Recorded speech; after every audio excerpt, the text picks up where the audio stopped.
more than 2,750 people in Gaza have been killed in retaliatory strikes by Israel. The Israeli military says that the targets are Hamas infrastructure, not civilians. But this footage we're about to show you has been filmed by a Reuters cameraman, and it reveals the staggering devastation and loss of life in what were once streets, a market and a refugee camp inside Gaza.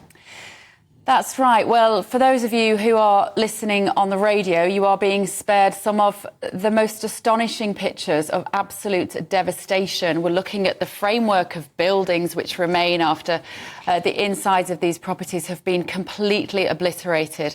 I don't know about you, Emily, but I'm always surprised when you see people walking around. We're seeing some people in the images now. You've got wire cables coming from the centre of what remains of buildings. One gentleman walking along with a sort of basket on his head, I imagine trying to scavenge for anything that might be retrievable from these pictures. In the distance, you've got plumes of what appears to be smoke. There's a massive plume there of dark smoke billowing into the sky. It's just a scene of destruction. Fire in the corners of the buildings there, and total destruction. Total devastation. Just a ghost town remains after these sorts of attacks, which have just obliterated entire communities. Well, US President Joe Biden will visit the Middle East on Wednesday. Yes, the US administration is heavily pushing for an opening of the Egypt-Gaza border. That's to allow international citizens out and aid in. Well, Charlie Peters joins us now from the ground in Tel Aviv. Good morning, Charlie. How are you coping out there? How are you bearing up, and what's the very latest? Well, central Tel Aviv came under heavy rocket attack yesterday. There were 5 evacuations while we were reporting on the ground, especially while we were in a medical centre, 2 in short turnaround there, where we had to see people rushing around the hospital to seek shelter, even serving IDF soldiers returning from the front line, then kind of limping towards the shelters around them. But the situation in central Tel Aviv, dangerous as it is in relative safety in comparison to those in the north and the south. Just in the last hour, we've had reports from the border region of Metula, a small town there, right in the tip of Israel's northern region, where there has been anti-tank guided missile attacks, the IDF claim, from Lebanese Hezbollah. The IDF say that they have returned fire on the point of origin of that attack with artillery fire. And this represents an escalation in that northern region over the last 72 hours. Last night, the IDF said that they had also drone striked a set of Hezbollah terrorists, what they said were members of that group, planting an explosive device on the border. And this comes as last night Iran's foreign minister said that Iran and its proxies were ready to take preemptive action within hours if the situation in Gaza continues. They said that they would not be able to stand by while they accused Benjamin Netanyahu of committing war crimes in Gaza. He said also that all of Iran's proxies in the region, he referred to them as the resistance, were ready and standing by. So that particular region in the north certainly gaining more attention, and almost certainly will become a proper front in this war should that region in the south become worse and that land invasion occur. But of course, we do have US President Joe Biden's visit tomorrow. It's a realistic possibility that the Israelis will reduce their bombardment of Gaza and hold off on any potential plans to attack while he is here to conduct what is likely to be some urgent humanitarian diplomacy, meeting also with leaders in Jordan and Egypt and the Palestinian Authority to try and secure further humanitarian aid in the south. But I think what we're also going to see is that every single foreign leader who's come here has been forced to run into shelter. We saw our own Foreign Secretary James Cleverly running into a shelter in southern Israel. Anthony Blinken did the same. And I think that the militants in Gaza and also those in the north will like to see footage of President Joe Biden, of course, in later age now, forced to run away from and take shelter from those strikes that they are conducting on Israel day and night.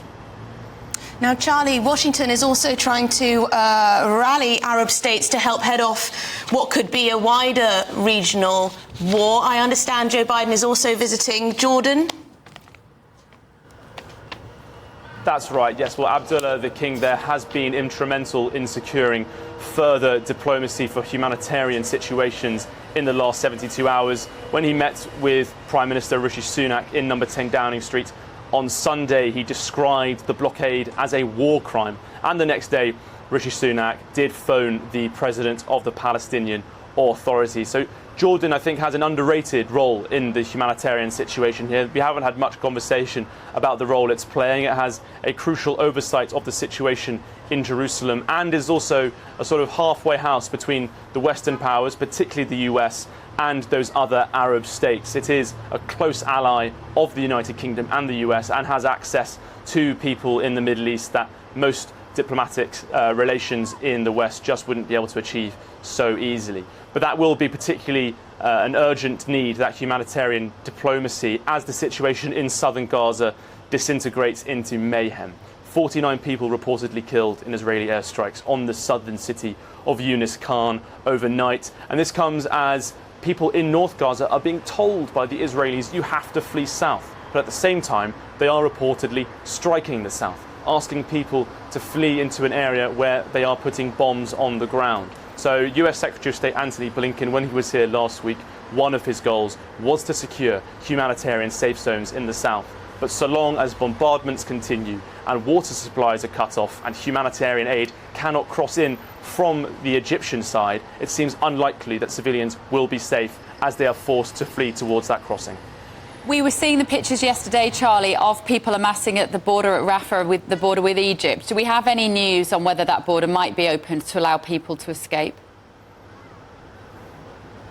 Well, there have been several times now that the US State Department has claimed that the Rafah crossing is expected to open, and on every single time that opening has not occurred. In fact, we've seen the situation declining in another direction. Yesterday, last night, while we were reporting from the Sheba Medical Center, reports came to us that shelling had actually landed around the border crossing. The Hamas-affiliated radio station in southern Gaza claimed that the Israelis launched that attack. They have, of course, denied it. We don't know who committed that shelling on the region. Unverified reports at this moment on who conducted that attack.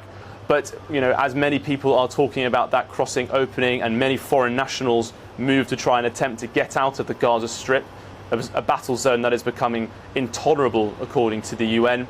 It does seem as though that any hopes of it opening are diminishing, and that will be a key reason for US President Joe Biden's visit. It is a key part of this American diplomacy, getting foreign nationals out of the Gaza Strip and providing aid to those who have to remain.